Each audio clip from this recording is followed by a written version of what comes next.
صحبتوں کے بڑے اثرات ہوتے ہیں، جیسی صحبت ہو ویسا ہی رنگ چڑھتا ہے۔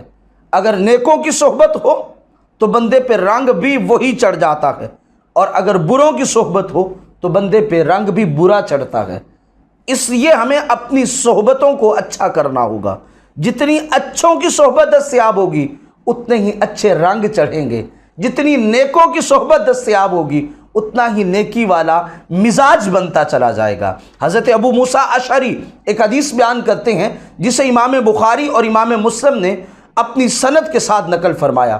وہ فرماتے ہیں کہ حضور صلی اللہ علیہ وسلم نے ارشاد فرمایا، اچھے اور برے ہم مجلسوں کی مثال اس طرح ہے جیسے کسی شخص کے پاس کستوری ہو، یا پھر اس طرح ہے جو بٹی کے اندر پھونک مارنے والا ہو، یعنی آگ جلانے والا ہو۔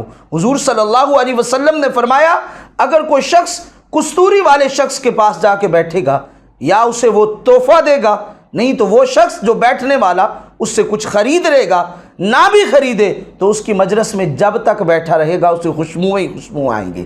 اور برے بندے کے پاس جا کے بیٹھنے کی مثال حضور نے آگ پھونکنے والے کی دی ہے کہ جب وہ آگ جلاتا ہے وہاں سے چنگاریاں آتی ہیں تو بندہ اپنے کپڑے جتنے مرضی سنبھال کے بیٹھے کہیں نہ کہیں سے کپڑے جل جائیں گے، یا پھر وہاں سے بدبو ہی بدبو آئے گی۔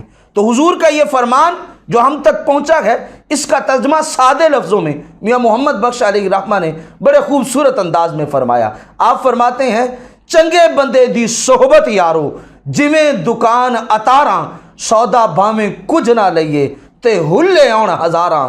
برے بندے دی صحبت یارو جویں دکان لوہاراں، کپڑے بھاویں کچھ کچھ بئیے تے چنگاں پین ہزاراں۔